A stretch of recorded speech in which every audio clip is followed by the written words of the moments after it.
Hey guys, my name's Ben Howard. We're out here at Michelin Disc Golf Course to play around with some interesting new plastics, or well, I'm a little behind on this one, but they're still pretty new. We've got the Tone plastic from Clash and the Project Grip plastic from Latitude 64. If you ever heard of these, basically the idea is they wanted to have a plastic that has all the benefits of baseline or premium plastic without any of the downsides. You can see it a lot clearer on the Tone plastic, where on the bottom you've got this white stiff plastic, and on the top you've got a really grippy uh, gummy plastic. And so the idea is the white plastic kind of acts as a foundation, and the green plastic is really what you would be holding on to. For the Project Grip, it's basically the same thing, but instead of it being sandwiched like on the Tone, it's the hard plastic is inside of a grippy plastic. Another plastic that's pretty similar to the Tone one is the Fuse plastic from Discraft. The only difference is, I believe it's just the rim, but I don't think they were going for the same thing as these two plastics. I think that one's more about having the feel of a baseline disc in your hand, whereas these are going for, I want a really grippy premium plastic that is still stiff. I wish I could have got one to compare to these two, but the only disc they make that in is the Scorch and the Buzz. And I got a Salt for the Tone plastic and a Rive for the Project Grip. So I didn't really feel like they compared very well. Plus, these discs are also very expensive. Like, I believe the Tone plastics go for like 30 bucks, and this thing was like 28 bucks. So we'll just stick with these two for now, and I might come back later and show off the Fuse plastic. But it's pretty rare to see any innovation in disc golf at this point, and so to see something like this is always going to be really cool. So figured we'd just take these discs out, see how they fly, see how they compare, and yeah, I think that's pretty much everything. So let's go and get in the round, see how these things fly. All right, guys, for hole one, we got a par three, 350 feet, basket straight ahead on the side of this hill. Let's see. We'll flip to see who goes first. Heads, Tone, tails, Rive. Tails, Rive. Sorry, I'm gonna keep calling this the Tone because it just says the Tone on it, but this is the Salt.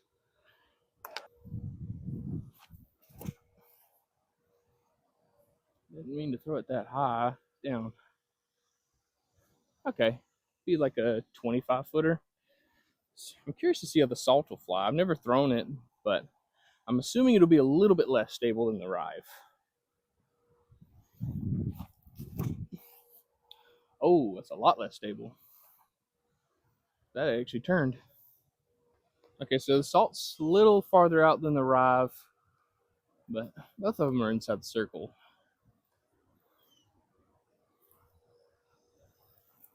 No. Oh, just a little too low.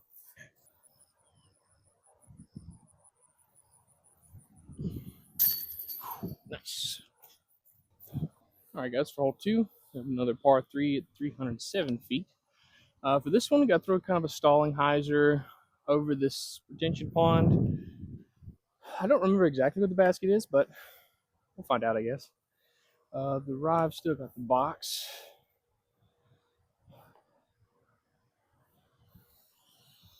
We'll get over it. Okay. It at least shouldn't push far enough to be back there in the woods, but be careful with the Salt, though. I think this is going to flip a little bit more, and I think it will.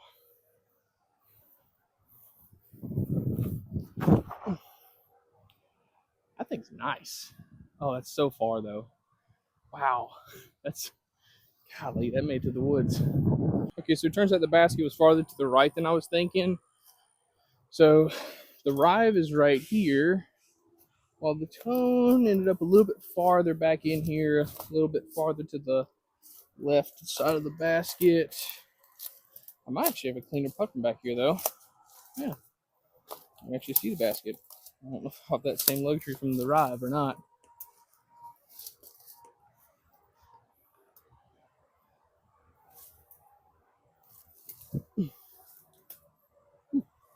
Almost. Got a gap. I have to go for a scuba, though. I don't really remember how to throw these.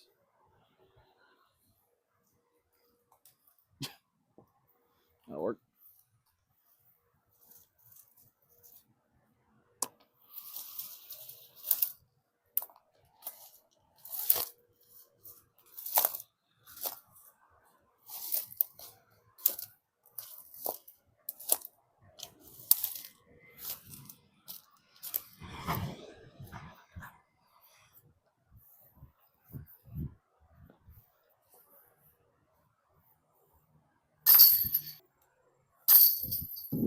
All right, guys, for hole 3, go to par 3, 330 feet, which that is just a straight up lie.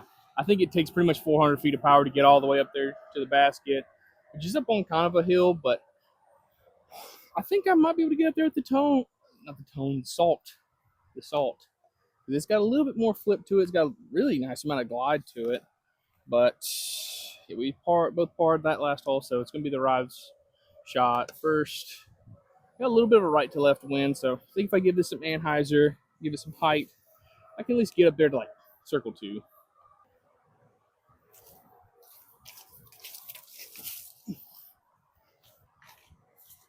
Oh, yeah, that actually fly straight for a little bit there.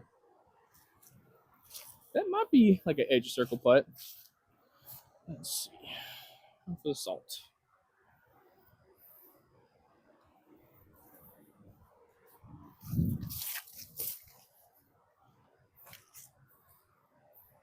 That's so nice. Man, that thing bombs. Man, this is one of the best drives I've ever thrown on this hole. But the salt made that look like it was nothing. That's crazy. This is going to be a tough putt, too, because you got that same right to left wind coming through. Going to uphill basket is not going to be cozy, but got to run it.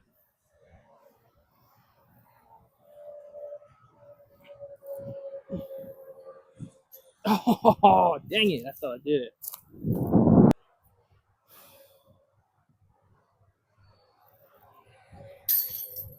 Nice. All right, guys, for hole 4, go to par 3, 285 feet. This is, yeah, I think it's the shortest hole in the course. But this is also the tightest hole right off the tee. But I think, I think I can throw pretty much both of them flat. Because with that hill on the right, I shouldn't really have to worry about the wind too much. And I mean, I might need to throw the Rive a little bit harder, maybe try and throw it a little bit more to the right of the basket. But I think the salt, I can just throw it straight too, and it'll have a gentle like flex. But yeah, the salt's got the box. So let's see.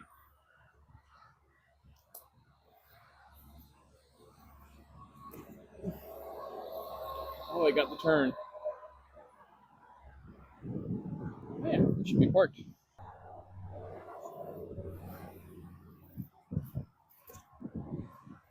Ooh, I ripped that. Didn't mean to.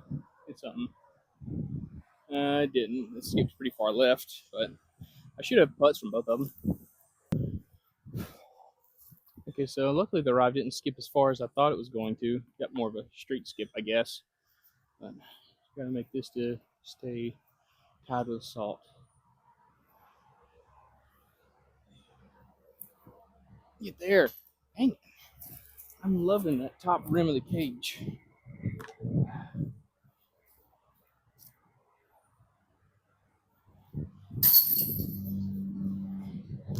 All right, guys, for hole 5, got a par 4, 423 feet.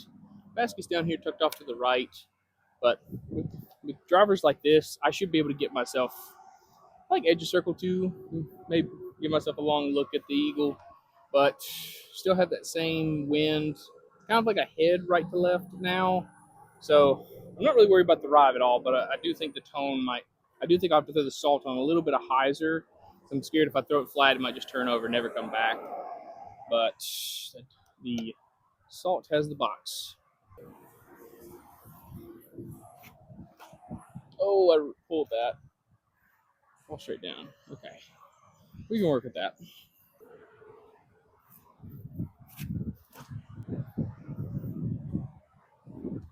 A little bit lower. That'll work though. All right. So I'm tempted to go for a forehand with the salt, but I need this to go really far to the right. I don't really trust this disc to go that far right. I feel like if anything, it's just going to push straight and have like a gentle fade at the end. So I'm going to go with the backhand and just try and cut the corner. Just throw this flat over like halfway up this hill. Just give it time to come back to the left. Really, anything just past that corner will be good because it should get me up there for some kind of look at the basket.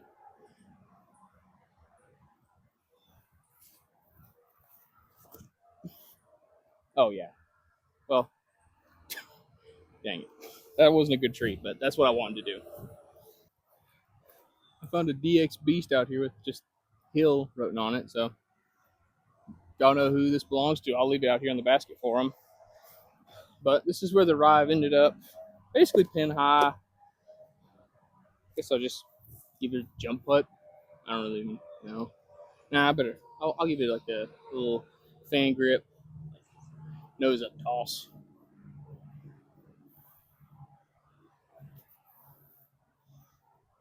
Ooh, thought I had a chance for a second.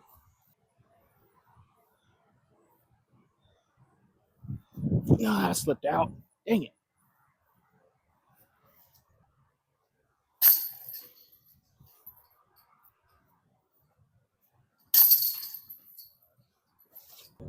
All right, guys, for hole 6, at a par 3, 299 feet. Basket's right up there between those two trees. For this one, I think I'm going to try and go just straight at the basket, at least with the salt.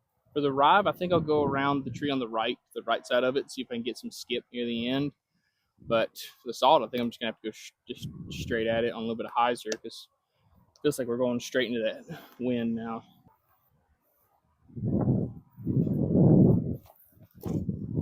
Ah, threw on Annie. That's not going to skip in that grass anyway. Let's see.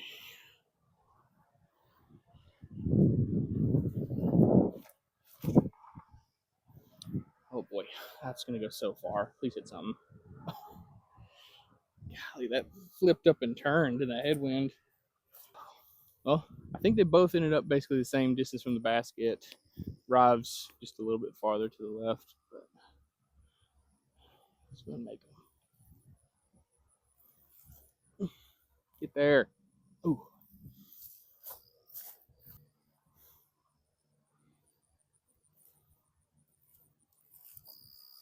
Come on. Gummit. Stop it from the cage. All right, guys, for hole 7, go to par 3, 384 feet. Basket's down here off to the left. The best route to get there is like a wide hyzer with something that's kind of understable that'll flip halfway through the flight and kind of drag left while pushing forward at the same time. So this would be a really great hole for the salt. Not really too sure what I'll be able to do with the Rive, but I should be able to get both of them at least in the circle too without a ton of trouble. I think the Rive still has the box. I think for it, I'm just going to go under this low ceiling and just hit it hard and see what happens.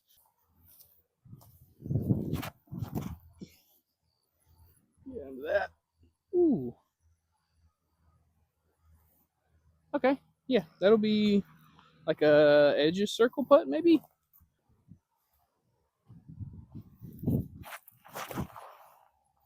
Nope. Flipped it over. Yeah. Try a little skip shot.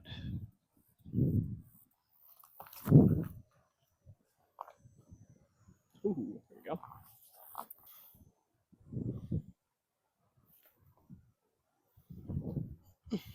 Stay high. Man.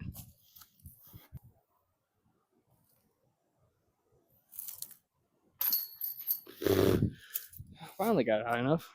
All right, guys, for hole 8, got a par 3. I want to say it's like right at 300 feet. I'm not actually that sure, but you see the basket just dead straight ahead. This would be a great hole to throw both these discs on a forehand. So we'll give it a shot. I don't know if I can get the Rive all the way down there without flexing it over a bunch. So if anything, I'll just try and throw the Rive flat out to the left and just see how far we can get it. But I'm curious to see how the salt will fly on forehand. I'm also curious because I think this is the one place that these discs differ, or the plastics differ the most.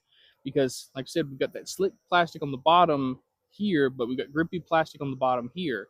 So as it slides over my fingers and my forehand, I'm wondering if I'm going to notice a difference at all. I'm assuming, if anything, I'm going to like how the tone plastic is going to feel on a forehand better because I'll probably have an easier time having it slide across my fingers. But we will see.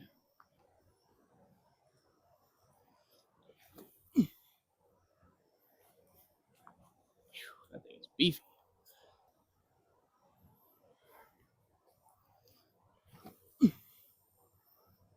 did give it some hyzer and it did kind of pop up. But I definitely did notice the salt felt a little bit cleaner coming off my forehand grip. Okay, so they're both a little bit closer than I was thinking. Maybe right at 45. Yeah, 45-ish feet. I think the rod might be a little bit farther away, but I'm already standing here. So go ahead and put it from here. That's awful.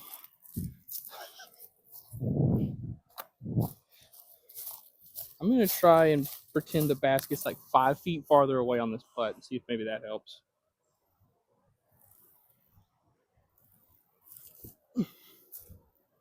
Nope. Good grief. Feels like my putt's kind of broke because I'm not used to hyzering in that much in that range, but I don't know. Who knows? All right, guys. On hole 9, final hole of the video. Well, this is my hole 9. I always like to play from over here because the actual tee pad's like tucked off in the woods where you've got to throw like a hyzer over a bunch of mulch. It just doesn't look as good as it does from here.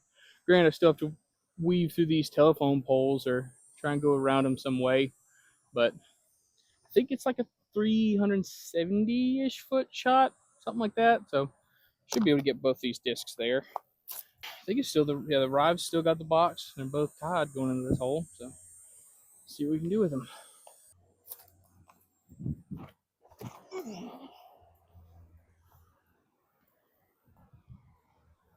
Oh, we got past them. Okay, that should be a putt. Oh, just get through that telephone wire. Ooh. I turned a lot more than I thought it was going to. Okay, so it turns out there's some wind out here that I couldn't feel. It made the tone or salt act a little bit more understable. But we got all the way down here to pin high 40 footer. So let's see if I can get the cage again.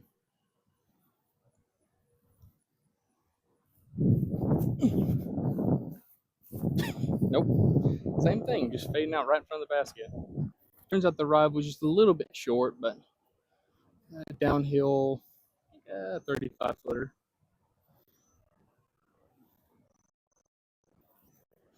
Drop! Not like that.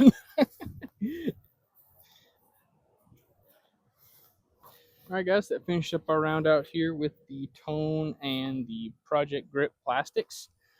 I hate leaving a video off on a tie like that, but we weren't really playing for anything, and if anything, this was just to see how these discs react, how the plastic feels, everything. And hopefully it comes through in the video, but these things feel amazing, and the grip is so nice. Like, I was thinking back through the round, and I really didn't have a misrelease with these discs at all. The only time I ever did was when I didn't really trust the disc or didn't really know what it was going to do. So you could definitely see that with the Tone on hole 5, I think. But other than that, I never had a grip issue with these things. I never had to readjust my grip. And if you've seen my channel before, you know I have really, really dry hands. So a lot of times you'll see me, or if you ever play with me, you'll know I'll be just blowing in my hand, trying to get some moisture in my hand, some grip. I never had to do that with these discs at all. So the grip is definitely there. The stiffness, I really don't know if there's anything crazy there. Just feels like a regular premium disc.